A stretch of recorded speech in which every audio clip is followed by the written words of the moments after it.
Hello বন্ধুরা, আজকে আবার হাজির হলাম নতুন একটা ভিডিও নিয়ে। তা আজকে আমি আলু গাছ বসাবো।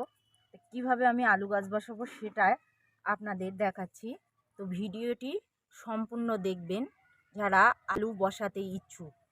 তো প্রথমে আমি দেখুন, এক বস্তার জন্য আমি 50 গ্রাম ইউরিয়া নিয়েছি, 50 গ্রাম ডিএপি নিয়েছি, আর লাল পটাশ নিয়েছি। খতম হয়ে গেছে, আমি দেখাতে পাচ্ছি না। নিয়ে আমি এখানে 5 দিন মিশিয়ে রেখে দিয়েছিলাম। তো তারপরে আমি এখানে এই মাটিগুলো নিয়েছি। 5 দিন পরে আমি এই আলুর মিডিয়াটা তৈরি করছি। তো সার দিয়ে অন্তত 5 দিন আপনারা বাড়িতে এইভাবে মেখে রেখে দেবেন। তারপর 4 দিনের মাথায় 4 দিন পরে আপনারা মুখটা খুলে দেবেন। 5 দিন হয়ে যাবে। এইগুলো আমি এখানে মিশিয়ে দিলাম। দেখুন, এরপরে আমি আলুর জন্য বেলে দোআঁশ মাটি খুব পছন্দ করে। তো আপনারা বেলে দোআঁশ মাটি না পেলে লাল বালি দেবেন। আমার এখানে হালকা বলে আমি এই যে 10% মতো বালি, লাল বালি নিয়ে নিয়েছি। আপনারা চাইলে নদীর সাদা বালিও নিতে পারেন। তো হয়ে গেছে। এরপরে আমি কিছুটা কাঠের গুঁড়ো দেব যাতে মাটিটা হালকা হয়। এই যে কাঠের গুঁড়ো দিয়ে দিলাম। এরপরে আমি প্রায় 2 কিলোর মতো ভার্মি কম্পোস্ট নিয়েছি। আপনারা চাইলে পুরনো গোবর সারও নিতে পারেন, পাতা পচা সারও নিতে পারেন।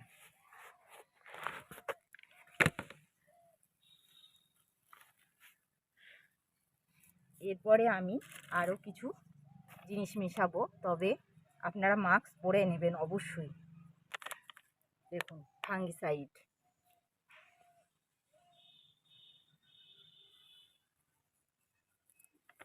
দেওয়া হয়ে গেছে। সুপার সিঙ্গেল ফসফেট দিয়ে দিলাম 2 চামচ, আর শিংকুচি এটাও দিলাম 1 মুঠো। তো আমার সব দেওয়া কমপ্লিট। আপনারা ভালো করে দেখে নেন। এবার আমি এই খাবারগুলো মিক্স করব, আর আমি দেব ডিমের খোসা গুঁড়ো 3 চামচ মতো দিয়ে আমি মাটিটাকে মিক্স করে নিচ্ছি। ভালোভাবে আপনারা মিক্স করে নেবেন।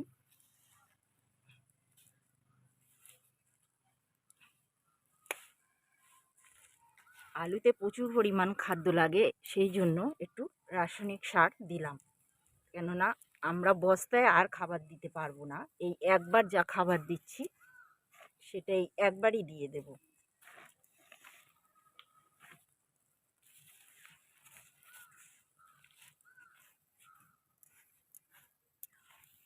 তো দেখুন, ফাইনালি আমার মেশানো হয়ে গেছে।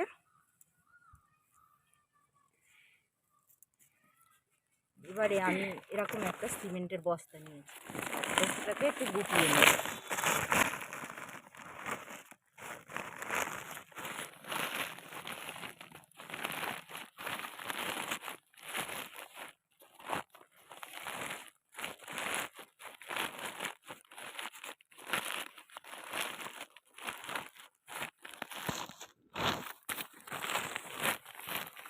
দেখুন আমার মাটিটা কীরকম ভিজা ভিজা আছে, এখানে জো ধরে আছে। তো এখন আলু বসানোর পরে কোনো পানি দেব না। আপনারা এরকম মাটি নেবেন, খুব ভালো হবে। এরপরে আমি কিছুটা শুকনো কলার পাতা দিয়ে দিচ্ছি। আপনারা অনেকে হয়তো জানেন কি জানেন না, যারা নতুন ছাদ বাগানি তাদের জন্য বলছি, কলার খোসা ভেজানো পানি গাছের গোড়ায় দেন পটাশ সারের জন্য, এবং প্রচুর পটাশ সার পাওয়া যায় কলার খোসা ভেজানো পানিতে। তো সেই রকম কলার পাতাতে প্রচুর পরিমাণ পটাশ থাকে। আমি সেই জন্য এখানে অনেকগুলো কলার পাতা দিয়ে নিলাম। এরপরে আমি কিছুটা কিচেন কম্পোস্ট দিয়ে দিচ্ছি।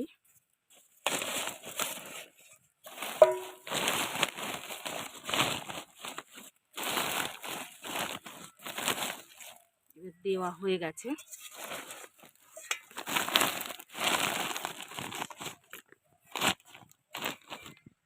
এবারে আমি মাটি দিয়ে দেব।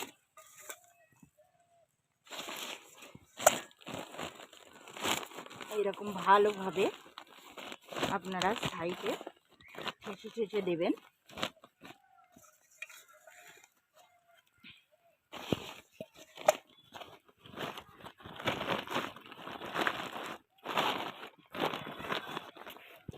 দেওয়া হয়ে গেছে, দেখুন এতটাই যথেষ্ট, আর বেশি দেব না।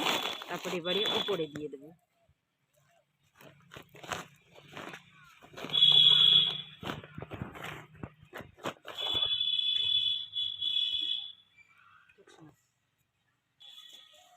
তো আমার বস্তায় মাটি ভরা রেডি। এরপরে আমি এখানে এই আলু নিয়ে নিলাম। দেখুন কিছু আলু কাটা আছে, তো আপনারা কিভাবে কাটবেন দেখুন কত বড় বড় কলা বেরিয়েছে। এই দেখুন এইভাবে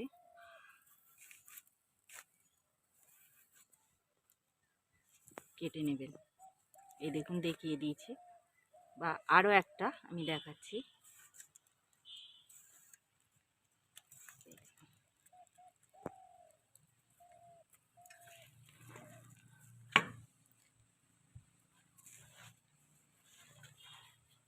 এবারে এখানে যেহেতু আমি ফাঙ্গিসাইড মিশিয়েছি, সেই জন্য আলুগুলো আমি ফাঙ্গিসাইড পানিতে মেশাবো না।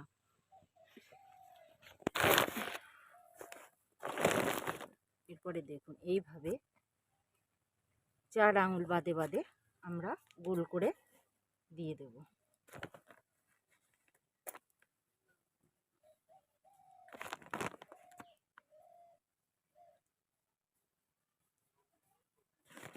এবারে দেওয়া হয়ে গেছে। তারপর আমি এরকম একটা বোতল নিয়েছি, দেখুন এখানে এখানে আমি ছিদ্র করে নিয়েছি। দেখুন এটা আমি মাছ বরাবর বসিয়ে দেব, কেন আলু বেশি পানি পছন্দ করে না, সব সময় রোজ পানি দিতে হয় না। আমি দিয়ে দিলাম। এরপরে আমি এই পাশে মাটিগুলো দিয়ে দেব।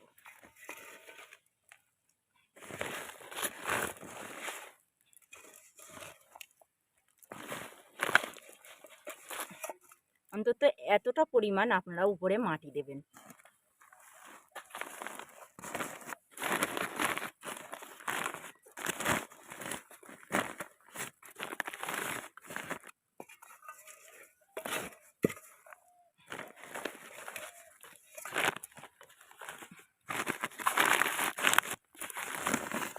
দেখুন ফাইনালি আমার বসানো হয়ে গেছে।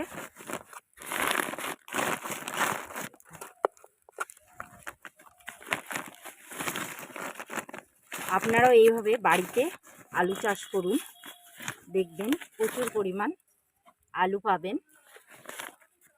আর এরপরে কি পরিচর্যা করব, কীটনাশক কী স্প্রে করব, সেগুলো আমি আপনাদের আপডেট দিতে থাকব।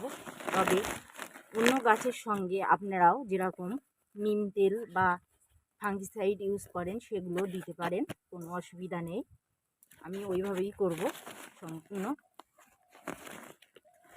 জৈব পদ্ধতি এখানে নয়, কিছু রাসায়নিক সারও দেওয়া হয়েছে, কেন আলু প্রচুর পরিমাণ খাদ্য লাগে।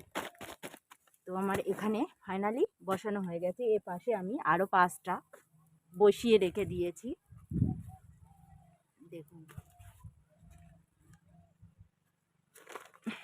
তো বন্ধুরা, আপনাদের এই ভিডিওটি যদি ভালো লাগে লাইক, কমেন্ট ও শেয়ার করবেন। আর আমার চ্যানেলে নতুন নতুন ভিডিও দেখার জন্য চ্যানেলটিকে অবশ্যই সাবস্ক্রাইব করে রাখবেন। ভিডিওটি এখানেই শেষ করছি।